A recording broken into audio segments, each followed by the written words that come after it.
Welcome to the AFR Saints channel, where we provide you daily content on your favorite team, the New Orleans Saints. Do us a favor and hit that subscribe button. Be sure to leave your comments below and smash that like button.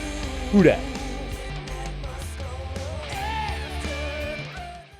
Combine's going on right now. We're getting closer to the start of the league year. And with that, of course, is the start of free agency.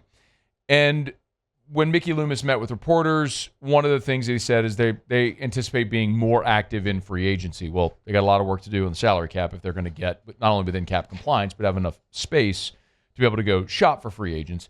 Well, ESPN did a piece where they suggested one free agent target for all 32 NFL teams. And the player that they suggested for the New Orleans Saints is Haason Reddick. And part of the write-up reads, "The problem with naming a good free agent here is the Saints have no money." Which is true.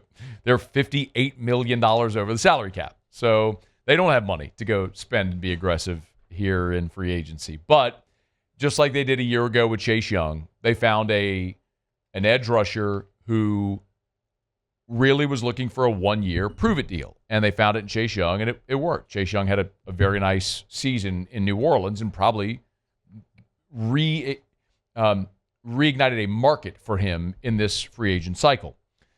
Well, a deal with Haason Reddick would make a lot of sense for several reasons, but there's also a counterpoint to this. Why it makes sense is certainly the term. Remember, Haason Reddick was the 13th overall pick of the draft by Arizona. They declined his fifth-year option. He went to Carolina, where he reunited with Matt Rule. Then he went to the Eagles, signed a $45 million deal there. The Eagles trade him to the Jets under the pretenses that he was going to sign an extension with the Jets. He never does, sits out most of this season, winds up coming back for 2 games. This year was basically a total wash for Haason Reddick. So he's in a situation now where he doesn't have a contract, and the market's probably very cool for him. So he's probably a guy that's going to be in the market for probably a one-year prove-it deal. Not that dissimilar from what Chase Young just signed. So for the Saints, you could get a talented player with high upside on a prove-it deal. So it could be affordable. So that would make sense. Also, Reddick is really a 3-4 outside linebacker, and with Brandon Staley coming in, the Saints are very likely beginning their transition from a 4-3 to a 3-4. Again, I don't think, like we talked about with Ross Jackson, that's not going to be able to happen in totality in one season because you can't turn over your whole defensive roster and scheme, but you can start to put some pieces in place to do that. And a guy like Haason Reddick as an outside linebacker would make a lot of sense in a 3-4. I guess we could also say it makes sense because there is an Eagles tie-in. Remember, the Eagles signed Reddick to that extension, or I shouldn't say to an extension, signed him to a 3-year deal. And before Reddick was traded in April of last year to the Jets. Kellen Moore showed up to the Eagles in January. So Moore was with the Eagles in January. Reddick was there overlapping until he was traded in April. So there's at least some familiarity there.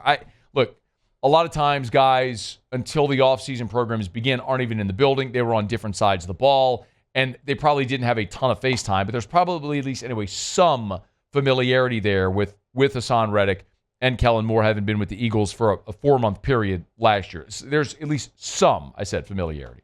I'm reaching, y'all. And then, of course, the Saints need pass rushers. The Saints last year had 39 sacks. That was 20th in the NFL. That was tied with Kansas City and Buffalo, incidentally, 2 teams that ended up playing in the AFC Championship game. But it's still a need for the Saints. They got to find a pass rush. Here's a guy that they could get with a high-ceiling guy. They could get inexpensive, who would fit the defense, has a little familiarity with the coach, and is at a position of need. So there's a lot of reasons why Haason Reddick would make sense. There's also reasons why it wouldn't make sense. I could argue very strongly that Haason Reddick is not a good culture guy. I don't know Haason Reddick, and I don't cover the teams that he's played for. But sometimes you can look at circumstantial evidence, and if a guy keeps getting moved, you ask the question, well, is it them or is it you? I mean, Arizona invested the 13th overall pick in Haason Reddick. He was a good player. They declined his fifth-year option. So as a free agent, he signs with Carolina.